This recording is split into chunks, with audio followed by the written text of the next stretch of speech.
레너드 스위츠라고 하는 교수가 계십니다. 라스트 네임이 참 좋아요. 스윗, 달콤하다는 뜻이잖아요. 레너드 스위트. 미국 뉴저지에 있는 드루 대학교의 선교학을 가르쳤던 교수님, 이젠 은퇴하셨습니다만 우리나라에도 여러 번 오셨습니다.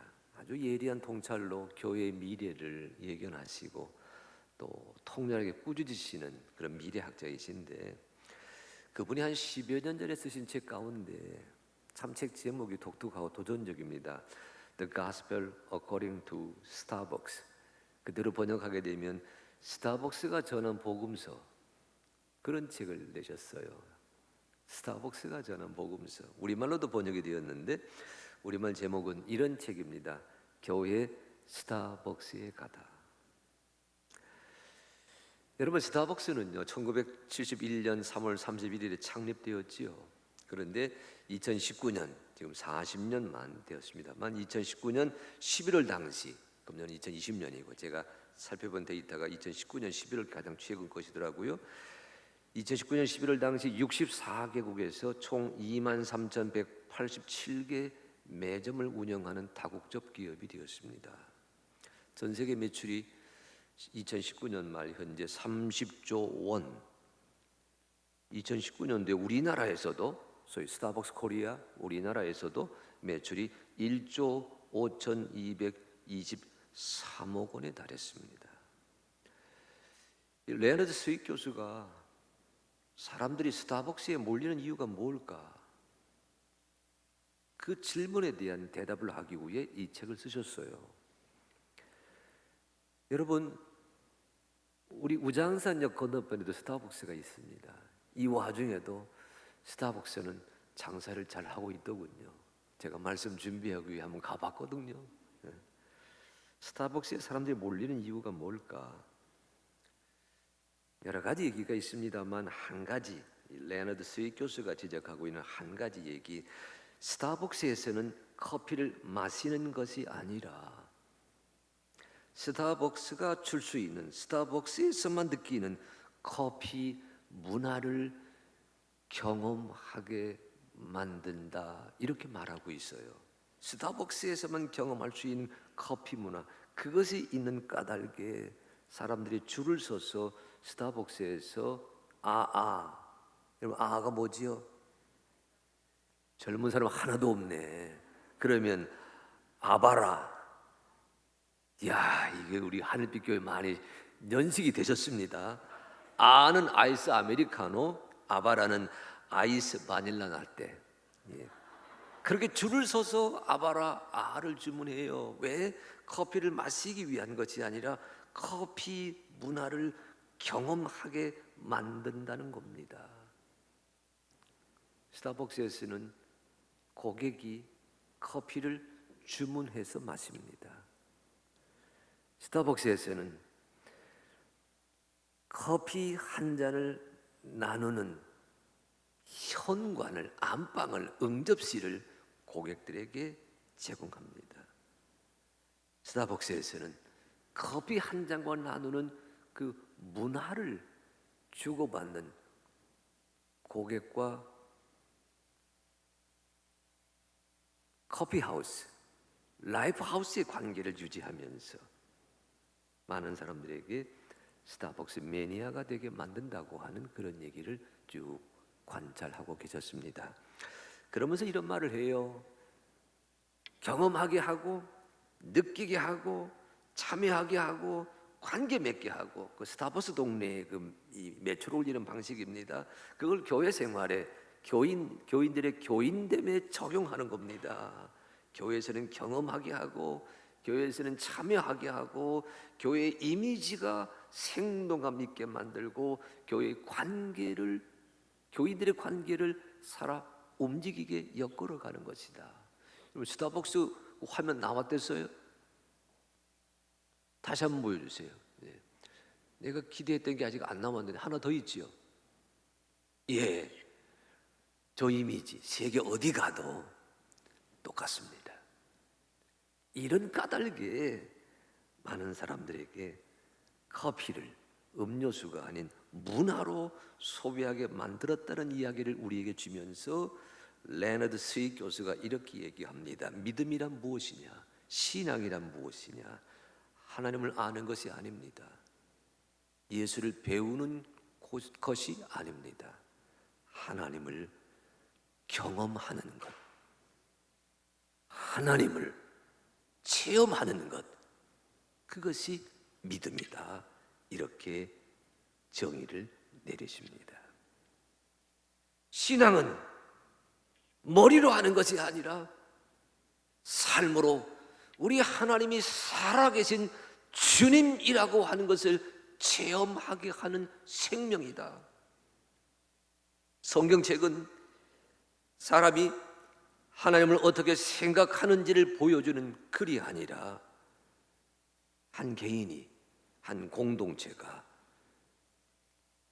하나님과 만났다는 종교적인 체험을 증언하고 있는 글이다. 이런 얘기를 우리에게 얘기하면서 믿음의 차원을 알면서 경험으로, 지식에서 체험으로 넓혀 가야 된다는 주문을 스타벅스가 전한 복음서, 교회 스타벅스에 가다라는 책에서 설명하고 있었습니다. 여러분, 교회에서 무슨 경험을 하고 계십니까? 오늘은 부활절입니다. 우리 오늘 부활절 새벽에 우리 많은 분이 동참하셔서 사망의 권세 이기시고 무덤의 권세를 이기시고 무덤을 빈 무덤으로 만드시면서 무덤을 찾아왔던 자들에게 살아있는 현장 갈릴리로 가서 부활의 주님을 만나라고 하는 말씀을 들었습니다. 여러분, 교회에서 무슨 경험을 하게 됩니까? 스타벅스에서만 경험하는 커피 문화의 체험이 있다면 우리 교회에서, 교회만이 줄 수 있는, 교회에서만 얻을 수 있는 체험과 감격과 경험이 있다면 그것이 무엇입니까? 부활절 아침에 있는 마가복음 16장 1절 8절 말씀에서 그 경험 하나를 찾아보려고 합니다. 한 청년이 있었어요. 12 제자 명단엔 들어서 있지 못했지만 예수님을 끝까지 따라다녔던 젊은이입니다. 이 청년이 누구인지 알려면은 시계바늘을 좀 뒤로 돌려서 고난주간 목요일로 가셔야 돼요. 여러분, 고난주간 목요일은 굉장히 긴장감이 있었던 한 날이었습니다. 예수님 최후의 만찬하셨잖아요. 만찬하시고 감람산에 가셨습니다. 감람산에서 겟세마네라 불리는 곳에 가서 기도하셨지요. 그 와중에 주님께서 말씀하십니다. 너희들이 나를 버리고 도망가리라. 너희들이 나를 버리고 배신하리라. 너희 중에 한 사람이 나를 배반하리라. 예수님께서 그런 말씀하실 때 모두 다 부인했습니다. 부정했습니다. 기도하셨어요. 잡히셨습니다.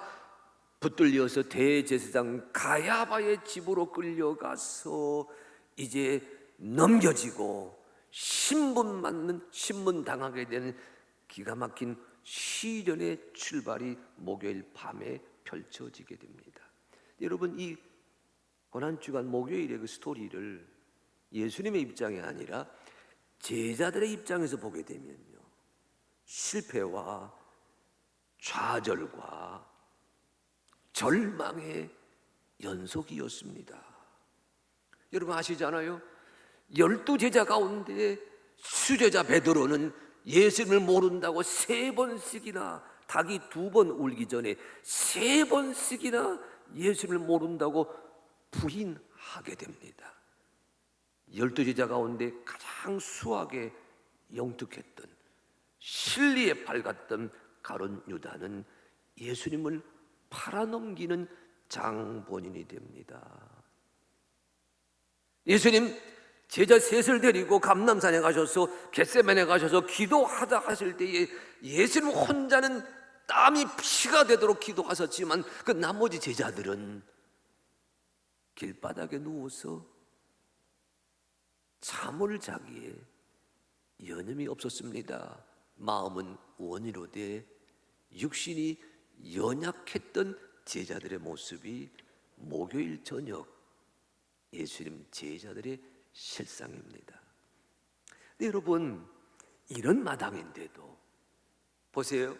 겟세마나에서 기도하시다가 나올 때에 가룟 유다가 군인들과 함께 옵니다. 장병들과 같이 옵니다. 내가 입맞추는 자 그가 예수이십니다. 밀고 했잖아요. 라비오라고 오는 가룟 유다를 만나는 현장입니다. 옆에 있던 제자 하나가 칼을 들어서 군인의 이 귀를 잘랐습니다. 예수님 말리셨지요. 내가 너희에게 칼을 쓰라고 가르쳤더냐. 예수님 잡히셨어요. 끌려가십니다. 모두가 다 혼비백산해서 도망쳐 버리고 말았습니다. 12명의 제자들은 목요일 밤에 다 숨어버렸습니다. 그런 와중인데 한 청년이 있었습니다. 모두가 겁에 질려서 도망치고, 모두가 무서워서 숨어버리고, 모두가 입으로는 주님을 따른다고 말했다가 예수께서 붙잡히시는 그 현장에서 한 발 뒤로 물러서고 말았던 그 순간에 이 한 청년 서둘러서 옷을 입고 길을 나서서 예수님 뒤를 따라갑니다.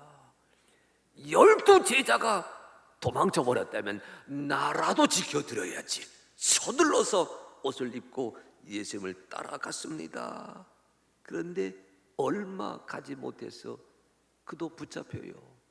붙잡히자마자 입었던 옷을 벗어버리고 도망쳐 버립니다. 마가복음 14장 51절 52절이에요. 이렇게 되어 있습니다. 한 청년이 벗은 몸에 배에 혼니부를 두르고 예수를 따라가다가 무리에게 잡힘에 배 혼니부를 버리고 벗은 몸으로 도망하니라. 보십시오. 한 청년이 있었습니다. 예수님 붙잡히셨다. 모든 제자들이 다 사라져버렸다. 소식을 듣는 순간 벗은 몸에 배 혼니부를 두르고 나섰습니다. 얼마나 기계가 있어요. 얼마나 용감합니까? 배 혼니부에 벗은 몸에 배 혼니부를 두르고 예수님을 따라 나섰습니다. 그런데 보십시오. 무리에게 잡혔습니다.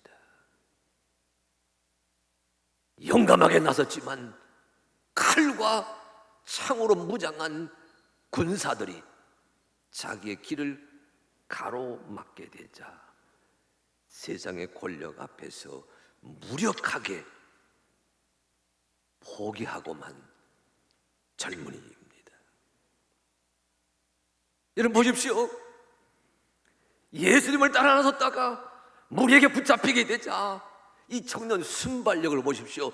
붙잡히는 순간 배 혼니부를 버리고 스트리킹 벗은 몸으로 도망하였습니다.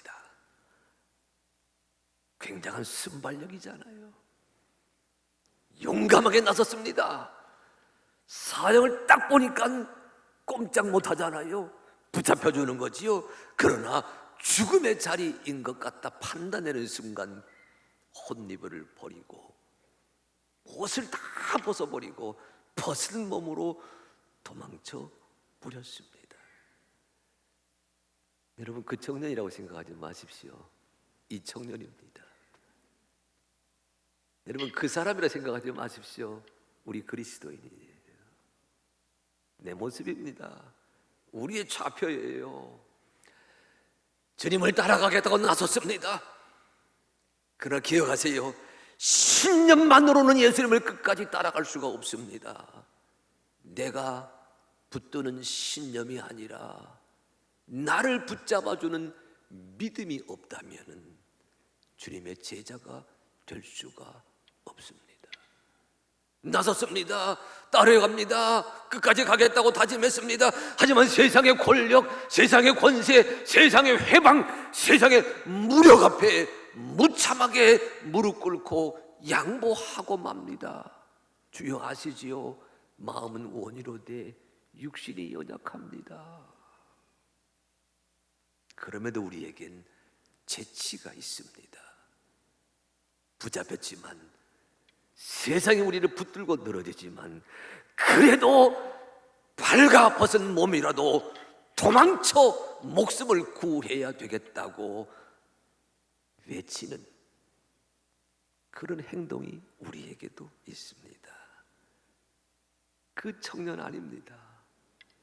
이 청년입니다. 여러분, 이 마가복음이 전하는 이 청년 이야기는요, 여기서 끝나지 않습니다. 벌거벗은 겨우 도망쳐 목숨을 건졌다. 여러분 생각해 보십시오. 목숨을 건지고 난 다음 내 모습을 바라보니까 젊은이 생각입니다.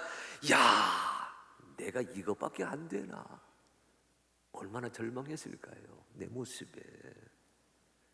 자기 처제를 되돌아보면서 크게 실망하였을 것입니다. 여러분, 이 대목에서 이 청년과 베드로, 가룟 유다와 비교해 보셔야 됩니다. 베드로도 실패했습니다. 예수님을 따르겠다고 말했지만 대제사장 뜰에서 열린 공회 앞에서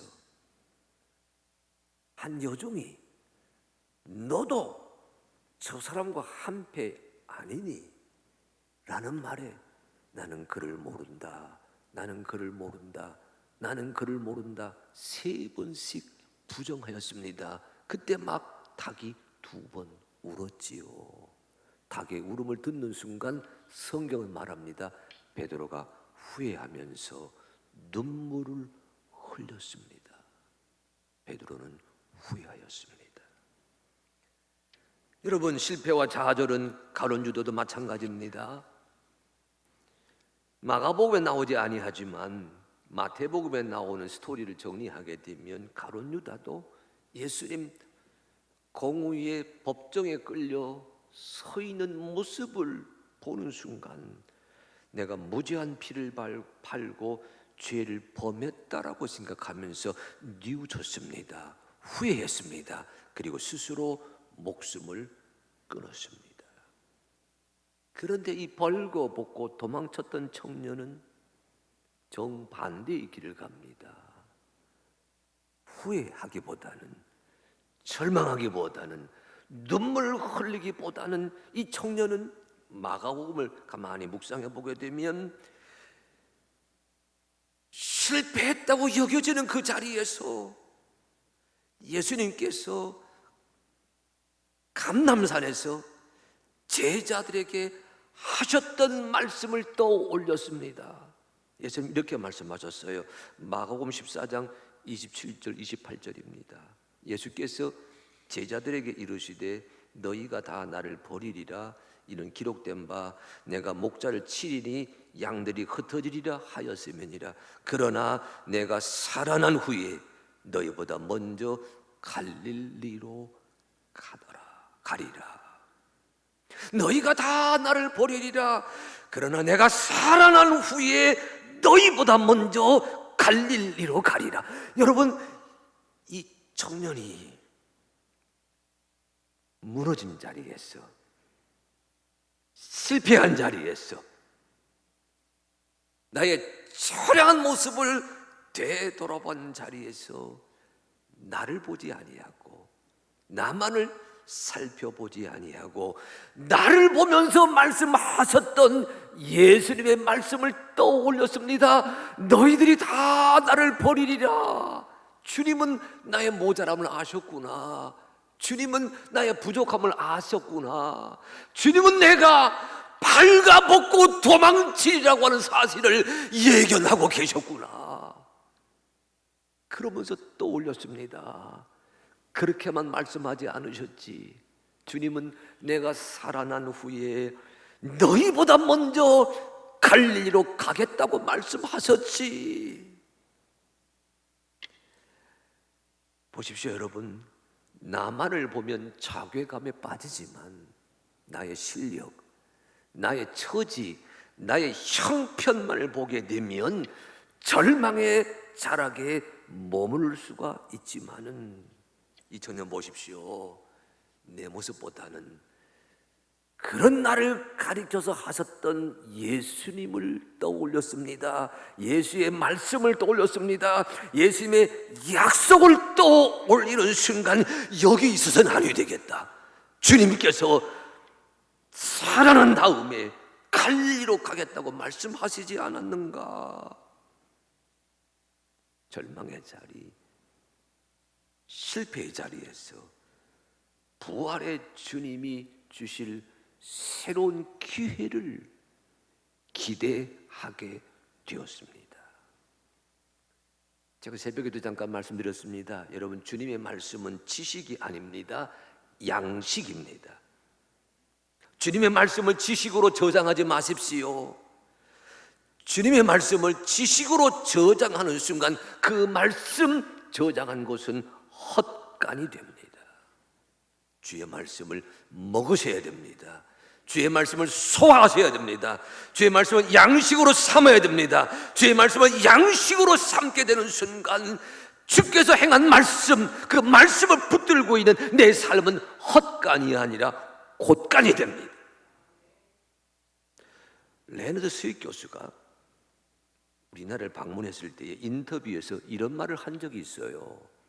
믿는다라고 할 적에 믿는다라는 말이 영어로 believe입니다. B-E-L-I-E-V-E. 이 believe란 단어인데 두 번째 이자를 빼고서 읽어보라고 주문했어요. 이런 모습입니다. 여러분, believe 하게 되면 믿는다, 내가 신앙한다, 그런 뜻이잖아요. 그건 동사잖아요. 그런데 이 레너드 스윗 교수가 두 번째 이를 빼고 읽어보려는 거예요. 뺐더니 뭐가 돼요? believe, 생명이 되거라, 생명이 되리라, 살아있게 되리라. 신앙의 뜻이 무엇입니까? 생명입니다. 부활하신 예수 그리스도를 만나는 자리에서 부활의 예수님이 얻으셨던 그 놀라운 생명을 누려가는 경험이 교회가 세상에 줄 수 있는 가장 소중한 체험이요, 교회를 찾아 나오는 자들이 누릴 수 있는 놀라운 경험이라고 하는 것을 여러분 마음에 새기셔야 됩니다. 믿음이 무엇입니까? 부활의 주님이 주시는 생명에 동참하는 것이 믿음입니다. 믿음이 무엇입니까? 믿는다가 무엇입니까? 내 자신이 생명이 되는 겁니다. Believe, 내가 생명이 되어서 절망의 자리에서 생명의 주인공으로 살아가는 것입니다. 보십시오, 이 청년도 실패했어요. 알몸으로 도망쳤어요. 그러나 실패의 자리, 좌절의 자리에서 그는 believe, 생명 되시는 예수의 말씀 안에 들어섰습니다. 안식일이 지나기를 기다렸습니다.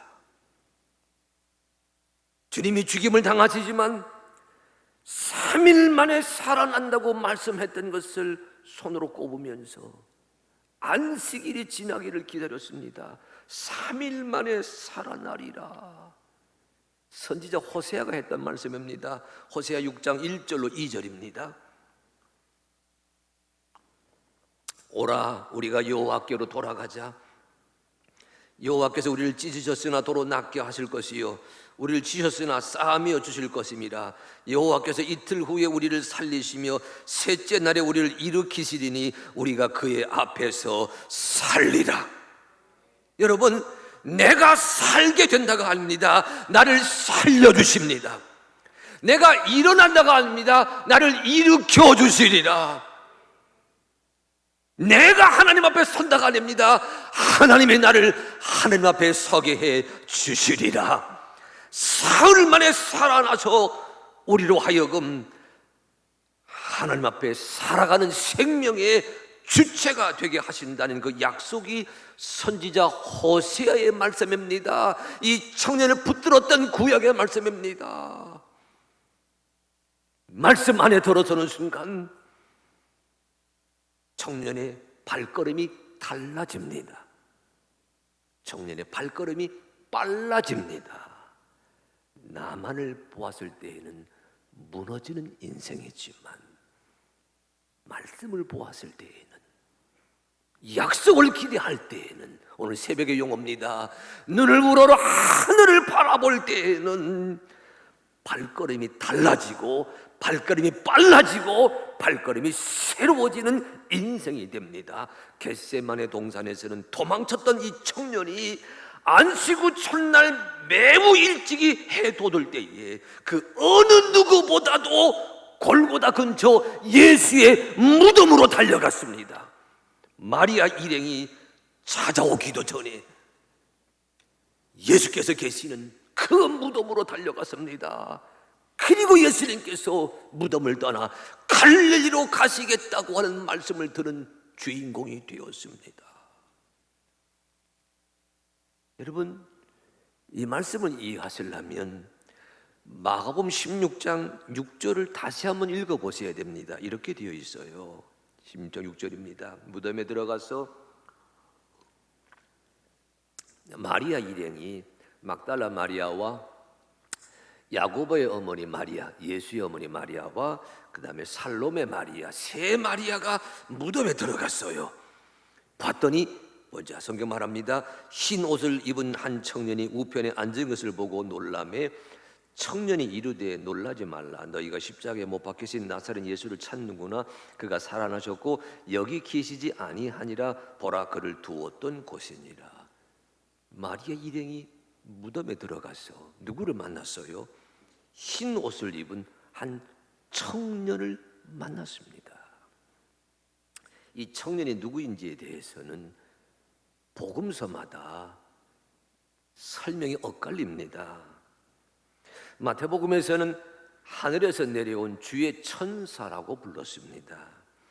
누가복음에서는 찬란한 옷을 입은 두 사람이라고 했습니다.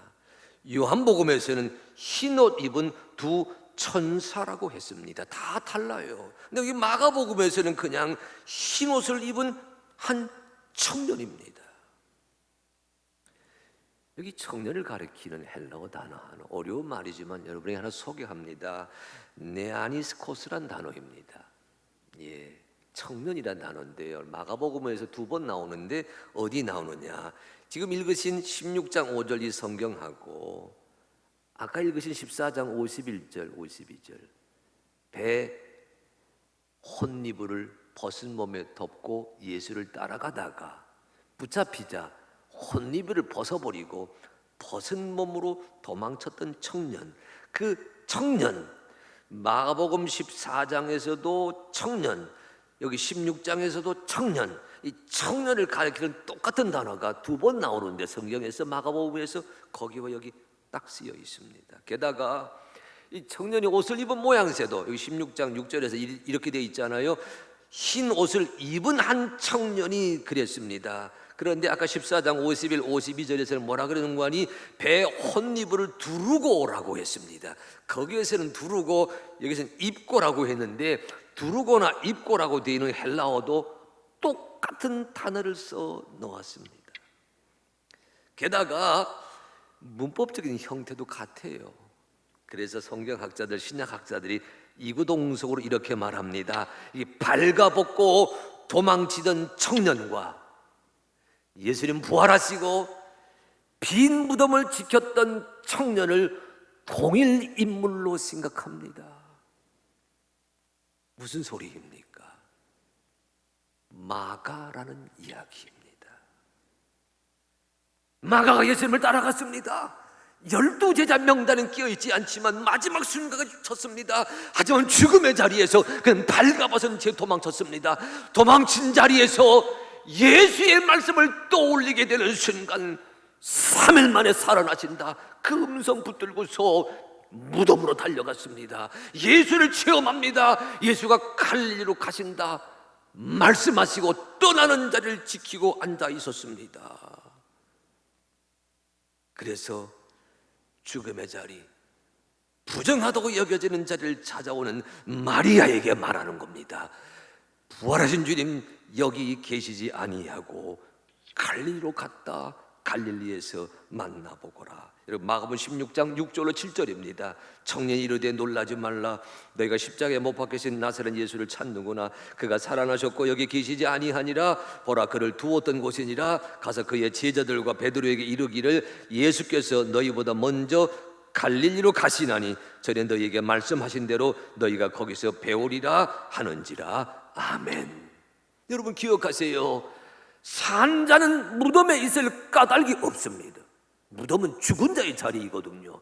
무덤에서 예수의 부활을 찾는다고 하는 것, 이것이 말이 안 된다라고 하는 것을 마가가 말해주는 거예요. 대신 마가는 예수를 체험했습니다. 예수를 경험했습니다. 부활한 예수를 만나는 그 은혜를 간직하고서 빈 무덤으로 찾아오는 자에게 이렇게 전합니다.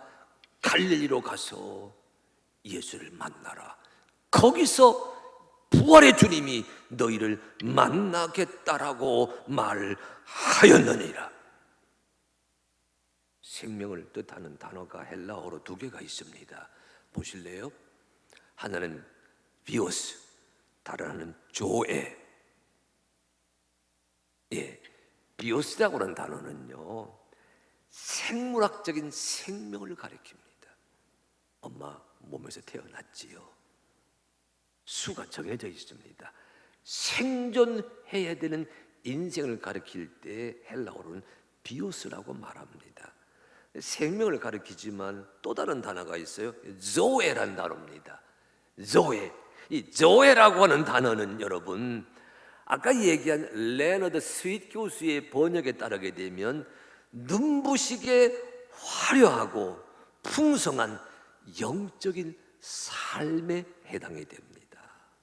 위로부터 주어지는 생명입니다. 여러분, 마가복음의 이 주인공 마가는 부활하신 예수님을 만나게 됨으로 말미암아 비오스의 생명에서 조의 생명으로 변화되었습니다. 생물학적인 인생에서 부활의 주님이 우리에게 부어주시는 살아서 믿는 자는 영원히 살리라. 죽어서 믿는 자, 살아서 믿는 자, 주 안에 거하는 자 영원히 살리라. 영생의 약속을 주시는 풍성한 영적인 생명을 누려가는 주인공이 되었습니다. 여러분, 부활절 아침에 부활의 주님이 주시는 조예의 감격을 체험하게 되시기를 축복합니다. 주님 부활하셨습니다. 부활은 기독교 신앙의 밑절미입니다. 밑바탕입니다. 근본입니다. 세상 어디에 가도, 다른 어느 종교에 가도 부활은 없습니다. 예수 그리스도만이 죽음을 이기시고 부활하신 주님께서 우리에게 도망치고 나자빠지고 힘들어 있는 우리를 찾아오셔서 비오스가 아닌 조에 영원히 목마르지 아니할 풍성하고 화려한 생명을 가득가득 얻게 이끌어 주십니다. 이 부활 아침, 부활의 주님이 우리에게 주시는 새 생명과 함께 더 풍성히 주시는 이 새 생명과 함께 우리가 땀을 흘려야 될, 우리가 부활의 주님을 만나게 된다고 하는 갈릴리 사역의 현장으로 나아가셔서 부활의 주님과 함께 세상을 이기시는 사랑하는 성도들 되시기를 주님의 이름으로 축원합니다.